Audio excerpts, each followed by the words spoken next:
Baik, assalamualaikum warahmatullahi wabarakatuh. Shalom, Om Swastiastu, Namo Buddhaya, salam kebajikan. Perkenalkan, nama saya Pascal Sirin Bere, program studi PhD kelas C 2022. Baik, di sini saya praktek mengajar di tingkat SD. Di sini saya memilih tematik kelas 4 semester 1, subtema 3, yaitu tentang peduli terhadap makhluk hidup. Subtema 1, hewan dan tumbuhan di rumahku. Pelajaran 1. Baik, langsung saja kita mulai, adik-adik. Sebagian besar masyarakat Indonesia itu mengonsumsi nasi sebagai makanan pokok orang Indonesia.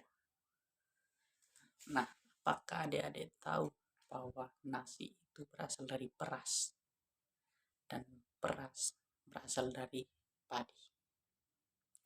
Untuk mengetahui itu, mari kita belajar bersama supaya mengetahui tentang itu, tentang padi. Padi adalah tanaman terpenting bagi masyarakat Indonesia. Padi menghasilkan beras. Nah, di sini ada beberapa daerah di Indonesia yang menghasilkan padi. Yaitu yang pertama Jawa Timur, yang kedua Jawa Barat, yang ketiga Jawa Tengah, yang keempat Sulawesi Selatan, yang kelima itu Sumatera Utara. Nah, pertumbuhan padi ini memiliki proses atau tahap sebagai berikut. Yang pertama itu benih atau biji padi dimasukkan ke dalam karung goni dan direndam di air mengalir selama 1 malam.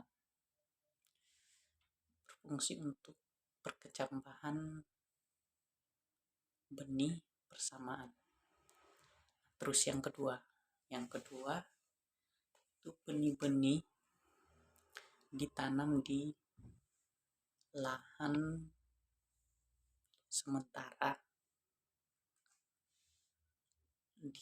dialiri air dan diberi pupuk serta pestisida. Yang ketiga itu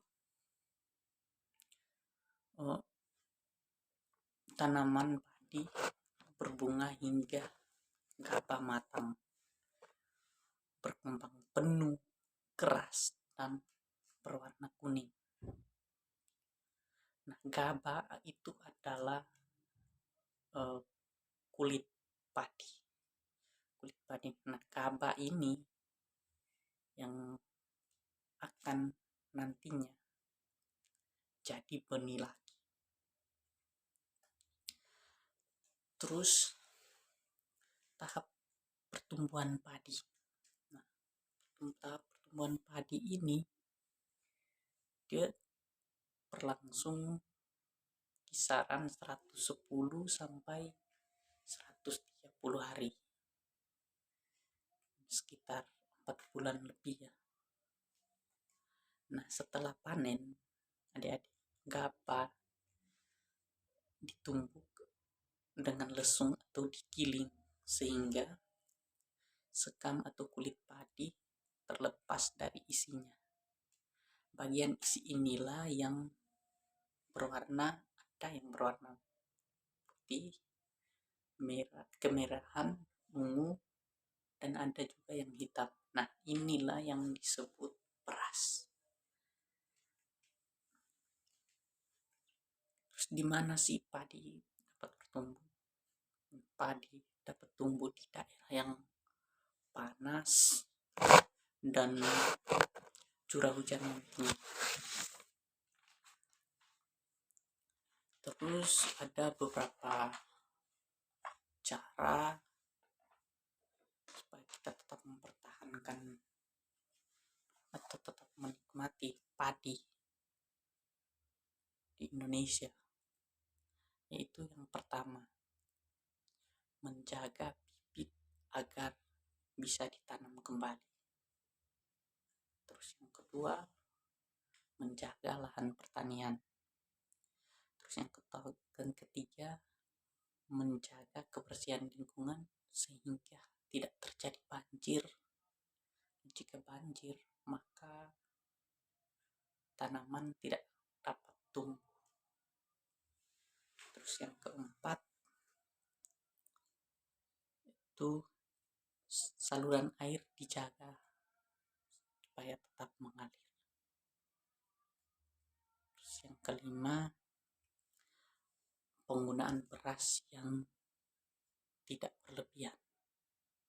Nah, kita di sini disuruh belajar menghemat, ya, artinya menghemat itu kita tahu bahwa masyarakat Indonesia itu sebagian besarnya mengonsumsi nasi. Nah, nasi ini kan berasal dari padi. Jadi supaya tetap terjaga, kita juga harus menghemat. Kita tidak mengalami kekurangan nasi atau kekurangan beras padi. Untuk itu kita harus berhemat dalam pemakaian atau mengonsumsi padi. Nah, itulah materi kita hari ini. Sekarang ada beberapa pertanyaan untuk adik-adik. Pertanyaan yang pertama, apa sih isi teks tersebut? Tentu jawabannya tahap-tahap pertumbuhan tanaman padi. Terus pertanyaan yang kedua, mengapa tanaman tersebut sangat penting bagi masyarakat Indonesia? Ya, karena sebagian besar masyarakat Indonesia itu mengonsumsi padi, mengonsumsi nasi yang berasal dari beras dan beras berasal dari padi yang sebagai makanan pokok orang Indonesia. Terus pertanyaan yang keempat, di mana tanaman tersebut dapat tumbuh? Di daerah yang panas dan curah hujan yang tinggi, seperti daerah-daerah yang kita sebutkan tadi, Jawa Timur, Jawa Barat, Jawa Tengah, Sulawesi Selatan, dan Sumatera Utara. Nah, yang berikut pertanyaan yang keempat, berapa lama sih proses pertumbuhan padi? Nah, tahap atau proses pertumbuhan padi itu berlangsung kisaran 110 sampai 130 hari